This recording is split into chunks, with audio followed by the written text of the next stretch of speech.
Alright, I've got a fun upgrade project planned out here in the shop tonight. Now, this is my 96 Suzuki Sidekick Sport, and I've owned this for a number of years, and I've hated the headlights from day one. They just don't do a good job of lighting things up at night. And I tried a number of different bulbs in the reflector housings here. I'm currently running some Sylvania Ultra Stars, which are better than the parts store replacements, but still not good. I actually ran HIDs in here for a while. I ran HIDs on several of my vehicles at one point. I was just never sold on them. I always had problems with the ballasts or with the bulbs. A lot of times the bulbs wouldn't transition between high and low beam properly, and I just didn't like them. So I ended up switching back to incandescents.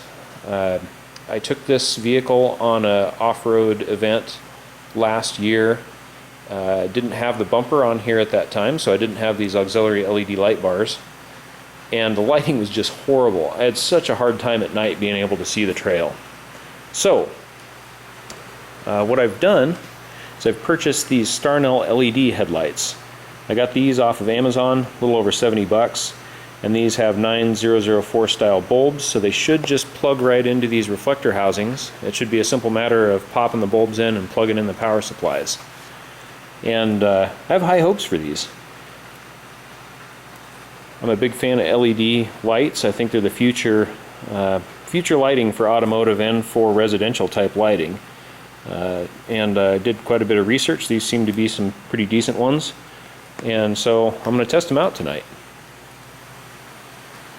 So it's a typical fall night here in Oregon.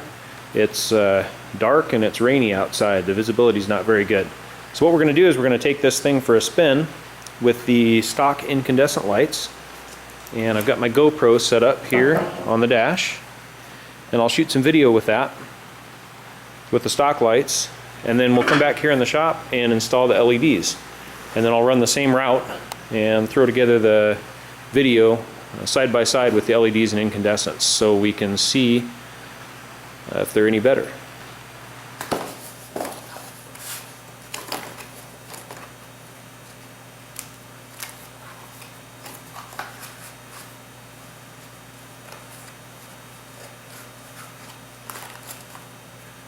So we've got two power supplies here, and these have the connectors. Looks like they ought to just plug right into the 9004 light sockets. And then we've got two LED bulbs. And one of the things that I noticed in my research is that not all LED bulbs offer a full 360-degree illumination. This one's got 3 LED drivers on it, and so this one should. One of the things I immediately notice on here that I'm not quite certain about is this has a heat sink with a fan in it. Moving parts in off-road vehicles just don't seem to mesh well together.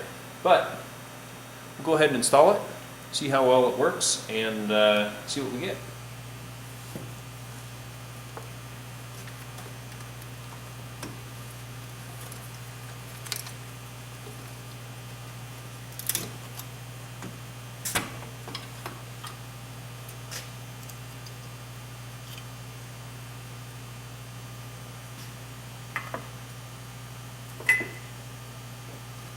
One thing I immediately noticed looking at these two bulbs here is that this heat sink is quite a bit physically larger than just the socket is. So fortunately on the Sidekick I got plenty of room to work with here, but on some vehicles you may run into a space constraint where this heat sink interferes with something that's directly behind the lens. Yep. That's kind of cool.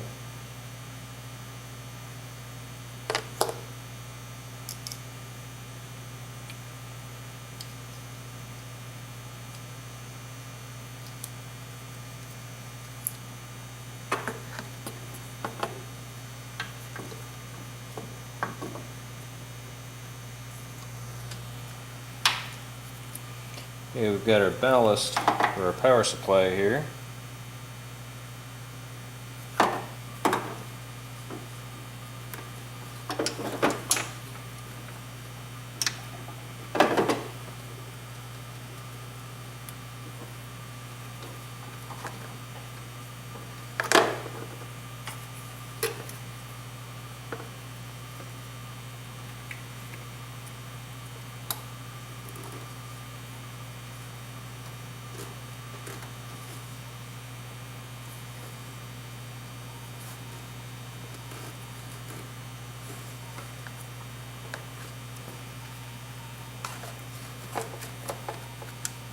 Alright, as simple as that. That one's all plugged in.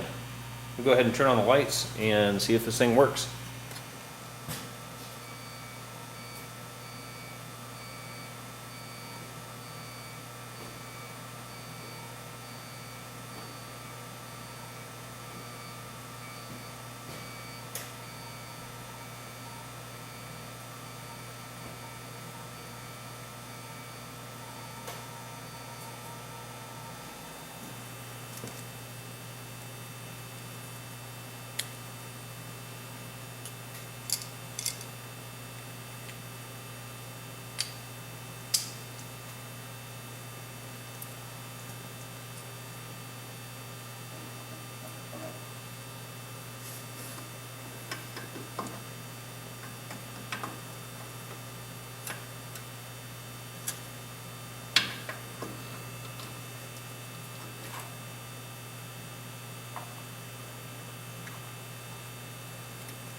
Alright, let's take this thing for a spin. See how these things light up tonight.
Okay, that was a pretty good test drive out there. It's a nice dark night. There's no moon. Cloud cover's down low, so definitely had to rely on our headlights quite a bit to see where we were going. My first thing I noticed with those LED headlights, everything near the vehicle was lit up much better, and especially in my periphery. I mean, the bushes and things off the edges of the road were lit up much better with the LED headlights than with the incandescents. The LED headlights definitely fell short when it comes to the long distance beams. I could tell when I turned my high beams on and off, but it really didn't light things up out in the distance like the incandescents or the HIDs do. I still think that they're better than the incandescents. So my initial impression is good. I like the lights. I'm going to leave them installed. I'm going to go ahead and re-aim the headlights just to make sure I'm not blinding oncoming drivers. And then I'm going to run these things for a couple of months. I have an event over in Eastern Oregon that I'll be going to with the Sidekick, and I will run the headlights over there and hopefully get some good off-road miles with them and make sure they handle the off-road abuse, and also see what I think about the light that they cast. And I will go ahead and do a follow-up video, and I'll let you guys know if I've had any issues with the lights as far as reliability goes, and also my impression after doing some off-road driving with them at night. Alright, hope you guys found the video useful.